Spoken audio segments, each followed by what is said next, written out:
Very good morning to all of you. हर घर पाठशाला में आपका स्वागत है। +1 कॉमर्स सेक्शन के अकाउंटेंसी सब्जेक्ट में हम आज पढ़ेंगे लेखांकन सिद्धांत। लेखांकन सिद्धांतों के अंतर्गत लेखांकन अवधारणाएं कौन कौन सी हैं और लेखांकन परंपराएं कौन कौन सी हैं।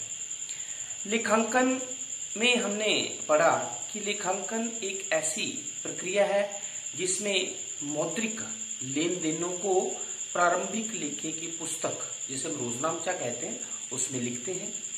उसके बाद वर्गीकरण, जिसे हम खाता बही कहते हैं, खाता बही में वर्गीकरण किया जाता है। देन समराइजेशन, संक्षिप्तीकरण, जिसके अंतर्गत जो है हम लामानी खाता बनाते हैं और स्थिति विवरण बनाते हैं। और उसके बाद इंटरप्रिटेशन, एनालिसिस एंड इंटरप्रिटेशन, जिसके अंतर्गत जो है वो व्यवसाय का जो रिजल्ट होता है उसे हम उसके प्रयोगकर्ताओं को प्रस्तुत करते हैं। किसी भी विचार सूचना को दूसरों तक पहुंचाने के लिए हम एक भाषा का प्रयोग करते हैं और भाषा को समझने के लिए उसके व्याकरण को समझना बहुत आवश्यक होता है। Accounting is the language of the business. ये जो लेखांकन है वो व्यवसाय की क्या है, एक भाषा है।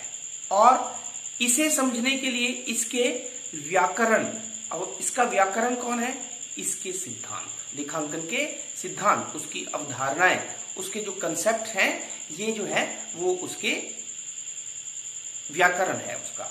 तो इसका मतलब क्या हुआ कि लेखांकन सिद्धांत जो है वो ऐसे नियम, ऐसी परंपराएं, ऐसी अवधारणाएं हैं, ऐसे कानून हैं जो व्यवसायिक लेन देनों को लेखा पुस्तकों में लिखते समय ध्यान में रखे जाते हैं। तो यही आज का हमारा विषय है कि लेखांकन सिद्धांत किसे कहते हैं और लेखांकन सिद्धांत जो है वो कितनी तरह के होते हैं। तो सबसे पहले हम डिस्कस करते हैं लेखांकन सिद्धांत। तो लेखांकन सिद्धांत जो है, अकाउंटिंग प्रिंसिपल जो है, वे कानून होते हैं, वे तथ्य होते हैं जो व्यवसायिक लेन देनों को लेखा पुस्तकों में लिखते समय जो है वो ध्यान में रखे जाते हैं। इसके हमारे पास दो पार्ट हैं। Number 1 that is accounting concepts. Clear? तो अकाउंटिंग कंसेप्ट्स क्या होती हैं? कंसेप्ट्स बेसिकली जो है वो ऐसी मान्यताएं होती हैं, ऐसी शर्तें होती हैं जो व्यवसायिक लेन देनों को ध्यान में रखते हुए जो है वो ध्यान में रखी जाती है। उन्हें हम अकाउंटिंग कंसेप्ट्स कहते हैं। ये नियम है बेसिकली।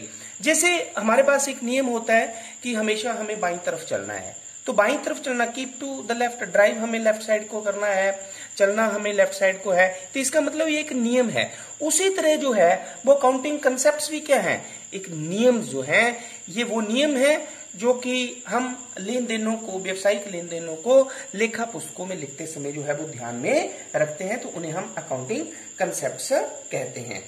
तो अब 1 by 1 जो है वो हम अकाउंटिंग कंसेप्ट्स को डिस्कस करेंगे।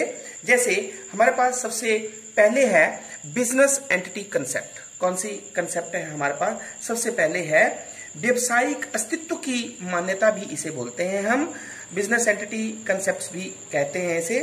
तो इसके अनुसार जो है अकॉर्डिंग टू दिस कंसेप्ट जो है the business enterprises and its owners are 2 separate independent entities. इसके अनुसार व्यवसायिक फर्म और व्यवसाय के स्वामी का अस्तित्व जो है वो अलग अलग होता है।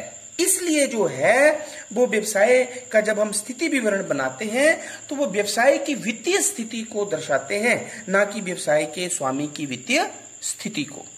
क्लियर? जब एक व्यवसाय का स्वामी जो है वो व्यवसाय को शुरू करने के लिए कैपिटल लगाता है तो ये कैपिटल जो है वो व्यवसाय का दायित्व बन जाता है। क्लियर? और ये व्यवसाय का दायित्व बन जाता है। इसलिए इस अवधारणा के अनुसार जो है व्यवसाय और व्यवसाय के स्वामी को अलग अलग माना जाता है। व्यवसाय जो है, व्यवसाय की जितनी भी संपत्तियां हैं वो व्यवसाय की संपत्तियां होती हैं। ना कि व्यवसाय के स्वामी की संपत्तियां। व्यवसाय का स्वामी और व्यवसाय जो है वो दोनों अलग अलग एंटिटीज हैं। क्लियर? जो भी व्यवसाय की स्थिति विवरण में संपत्तियां दिखाई जाती हैं, दायित्व दिखाया जाता है, आय और व्यय दिखाए जाते हैं, वो व्यवसाय के आय और व्यय होते हैं, व्यवसाय के संपत्तियों और दायित्व होते हैं, ना कि व्यवसाय के स्वामी की। क्लियर? उसी तरह हमारे पास सेकंड बिजनेस कंसेप्ट जो है वो है मनी मेजरमेंट कंसेप्ट। तो मुद्रा माप की मान्यता। अब मुद्रा माप की मान्यता के अनुसार जो है वो व्यवसाय में केवल उन्हीं लेन देनों को लिखा जाता है जिन्हें मुद्रा में व्यक्त किया जा सकता है। क्लियर?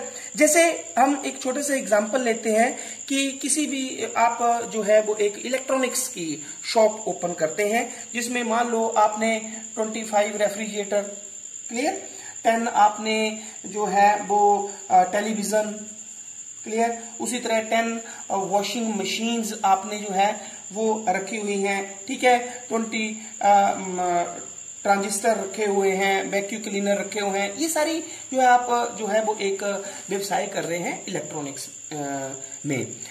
लेकिन जब तक इनकी वैल्यू हम नहीं लिखेंगे, 25 रेफ्रिजरेटर की वैल्यू कितनी है, 10 टेलीविजन की वैल्यू कितनी है, ठीक है, वॉशिंग मशीन्स की वैल्यू कितनी है, तब तक हमें जो है वो व्यवसाय की जानकारी नहीं हो सकती। इसका मतलब क्या हुआ कि हम केवल लेन देनों का मौद्रिक रूप जो है उसे हम लेखांकन में लिखते हैं।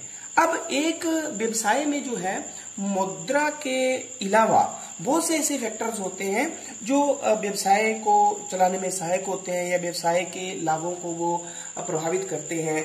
जैसे व्यवसाय में काम करने वाले जो व्यक्ति हैं वो बहुत ईमानदार हैं, ठीक है, वो बड़ी कार्यकुशलता के साथ काम करते हैं, उनमें कोई हड़ताल नहीं करता है, मतलब, ठीक है। तो इस तरह से ये जो फैक्टर्स हैं, लेकिन इन फैक्टर्स को जो है हम मुद्रा में व्यक्त नहीं कर सकते। तो इस अवधारणा के अनुसार जो है हम व्यवसाय में केवल उन्हीं ट्रांजैक्शंस को लिखते हैं जिन्हें मुद्रा में व्यक्त किया जा सकता है। क्लियर? अब इसके बाद हमारे पास नेक्स्ट कंसेप्ट आती है going concern concept. Going concern concept, जिसे हम बोलते हैं चालू व्यापार की मान्यता। क्या बोलते हैं? चालू व्यापार की मान्यता। अब इस सिद्धांत के अनुसार जो है या इस मान्यता के अनुसार जो है यह माना जाता है कि व्यवसाय जो है वो एक लंबे समय तक चलेगा। Means the business will continue and exist for a long period in the future. तो इसीलिए जो है वो व्यवसाय में जो भी हम मशीनरी खरीदते हैं, जो भी स्थायी संपत्ति खरीदते हैं, जैसे भवन खरीदा या प्लांट खरीदा, तो उन्हें जो है हम जब स्थिति विवरण में दिखाते हैं तो उन्हें जो है वो मार्केट प्राइस पर ना दिखाकर उनके लागत मूल्य जो होता है उसमें से ह्रास की राशि को घटाकर जो है वो लिखा जाता है। अर्थात गोइंग कंसर्न कंसेप्ट का मतलब ये होता है कि कोई भी हम जो व्यवसाय करते हैं वो ये मानकर किया जाता है कि वो व्यवसाय जो है वो दीर्घकालीन समय तक जो है वो चलेगा। क्लियर? नेक्स्ट कंसेप्ट है हमारे पास अकाउंटिंग पीरियड कंसेप्ट, जिसे हम लेखा अवधि की मान्यता भी कहते हैं। Accounting period concept. अब कोई भी जो व्यवसाय किया जाता है वो लाभ कमाने के उद्देश्य से किया जाता है। अब व्यवसाय की सूचनाओं को प्रयोग करने वाले जो व्यक्ति होते हैं वो एक समय अवधि के बाद जो ये देखना चाहते हैं कि उस व्यवसाय में लाभ हुआ या हानि हुई। अब व्यवसाय की जो अवधि है उसे फिक्स एक निश्चित समय अवधि में बांट दिया जाता है इस मान्यता के अनुसार, और ये जो समय अवधि है उसे जो है वो लेखा अवधि कहते हैं। और इसे वित्तीय वर्ष जिसे हम कहते हैं जो 1 अप्रैल से स्टार्ट होता है और 31 मार्च को बंद होता है, एक ये होता है जिसे हम वित्तीय वर्ष कहते हैं, ठीक है। और एक कैलेंडर ईयर होता है जो 1 जनवरी से स्टार्ट होता है और 31 दिसंबर को खत्म होता है। तो इस मान्यता के इस अवधारणा के अनुसार जो है एक व्यवसाय के लाभ हानि या व्यवसाय के संपत्ति एवं दायित्व एवं आय एवं व्यय की स्थिति को देखने के लिए जो है वो व्यवसाय के जो अंतिम खाते होते हैं उन्हें एक निश्चित अवधि के बाद जो है वो बनाया जाता है। और ये जो निश्चित अवधि ही होती है जिसे मैंने आपको बताया कि या तो वो 1 अप्रैल से 31 मार्च तक होता है या 1 जनवरी से 31 दिसंबर तक होता है, इसे ही लेखा अवधि कहते हैं। Means a period of 12 months, a period of 12 month is called the accounting period. और ये जो वित्तीय वर्ष जिसे फाइनेंशियल ईयर कहते हैं, इसे ही जो है वो इनकम टैक्स एक्ट या कंपनी एक्ट के अंतर्गत जो है वो मान्यता प्रदान की गई है। अब हमारे पास इसके बाद आता है accounting cost concept. Accounting cost concept इस अवधारणा के अनुसार जो है वो किसी भी व्यवसाय में जब कोई संपत्ति खरीदी जाती है तो उसके खरीदे हुए मूल्य पर ही उसे जो है वो लेखा पुस्तकों में लिखा जाता है। क्लियर? जैसे मान लो कोई संपत्ति मशीनरी है जो कि या कोई भूमि है, लैंड है जो कि 5 लाख रुपए में खरीदी, लेकिन 2 साल के बाद उसकी वैल्यू जो है वो 8 लाख रुपए हो जाती है, तो हम जो है वो 5 लाख रुपए को ही जो है वो व्यवसाय की जिसको बैलेंस शीट बोलते हैं, स्थिति विवरण में उसको लिखेंगे। लेकिन हाँ, ये जरूर आपने याद रखना है कि संपत्ति पर एक मतलब निश्चित राशि से जो है वो ह्रास लगाया जाता है और उस ह्रास की राशि को उसमें से घटाकर जो है वो राशि जो है वो स्थिति विवरण में जो है वो लिखी जाती है। नेक्स्ट कंसेप्ट है हमारे पास डुअल एस्पेक्ट्स कंसेप्ट, जिसे हम जो है वो द्विपक्षीय अवधारणा भी कहते हैं। तो द्विपक्षीय अवधारणा के अनुसार जो है वो किसी भी लेन देन के जो है वो 2 प्रभाव पड़ते हैं। कोई भी व्यवसाय में कोई ऐसा लेन देन नहीं होता जिसके 2 पहलू नहीं होते, अर्थात जिसका 2 खातों पे प्रभाव नहीं पड़ता।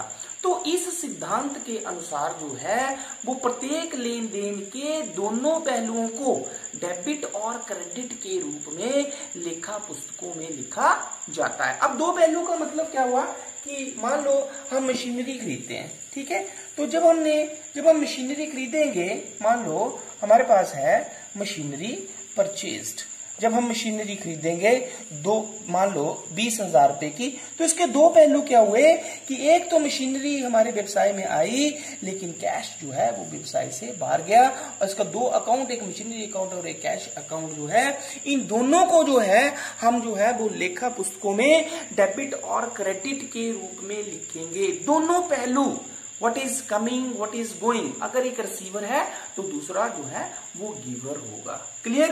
और इस अवधारणा के अनुसार ही जो है वो व्यवसाय की संपत्तियां जो होती हैं वो हमेशा जो है एसेट्स जो होती हैं वो लायबिलिटीज, दायित्व और पूंजी के बराबर होती हैं। इसी अवधारणा के आधार पर जो है वो लेखांकन समीकरण जो है वो काम करता है। ठीक है, इस प्रकार जो है आज हमने जो है ये लेखांकन कंसेप्ट जो है वो पढ़ी है। अब हमारे पास 4 कंसेप्ट और जो कन्वेंशंस हैं अभी रह गए हैं, तो उसे हम अगले वीडियो में पढ़ेंगे। तो मैं आशा करता हूं कि ये कंसेप्ट जो हैं वो आपको अच्छी तरह से समझ में आ गई होंगी। Thank you very much.